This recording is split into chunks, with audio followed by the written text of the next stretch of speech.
ये सुंदर सा भाव है पत्नी का जो अपने पति से कह रहे हैं। और उधर देखिए हमारी भाभी लोग बैठे हैं, दीदी बैठे हैं, बुआ मौसी सब लोग बैठे हैं, प्यारी सी बहन भी बैठी हुई हैं।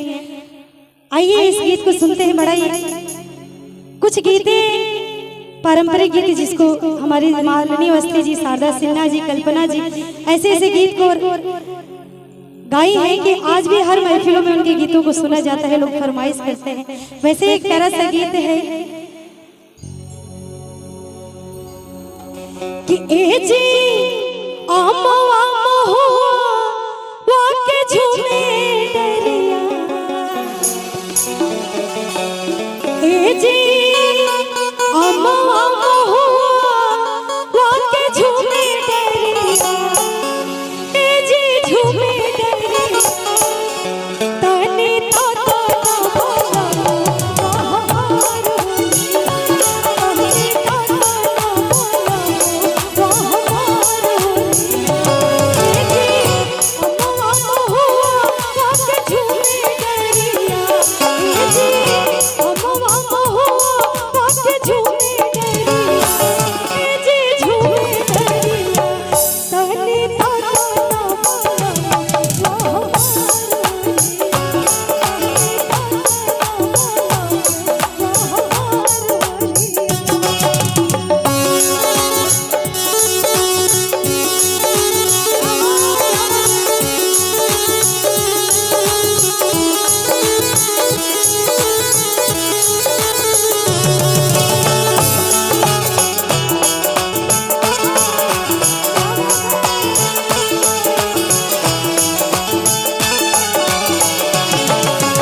आपका जो भाव है प्यारी सी जो भाभी आने वाली है इस परिवार में, ये मेरा भाव नहीं है, श्री शंकर भैया का भाव है। कहते हैं क्या हो जैसन सोचले रहली,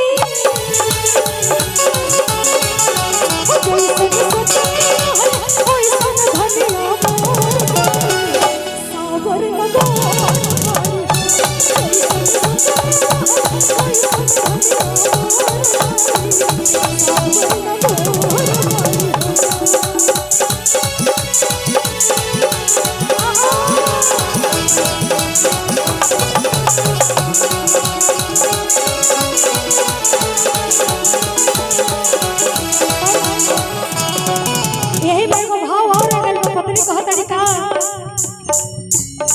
राह जाने लटको के अपनार राह जाने लटको के अपनार तका है लखिया गड़ो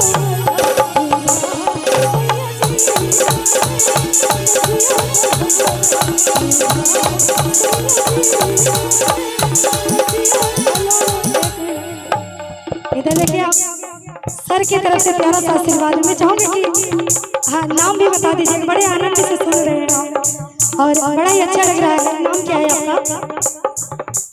हम सिद्धार्थ ने हमारे पवन जी की तरफ से एक प्यारा सा आशीर्वाद है, प्यारी सी तालियां चाहेंगे सर के लिए, एक जोरदार ताली हो जाए और ढेरों सारा आशीर्वाद।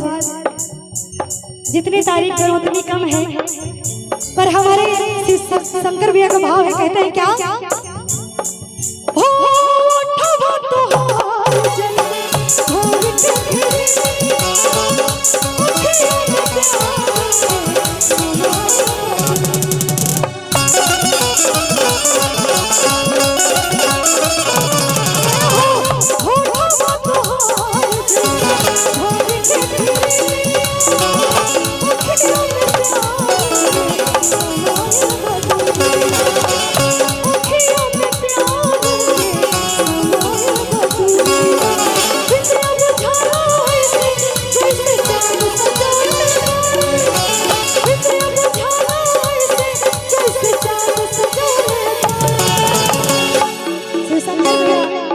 ये लाइन आपके लिए थी, कहना है क्या? भगवान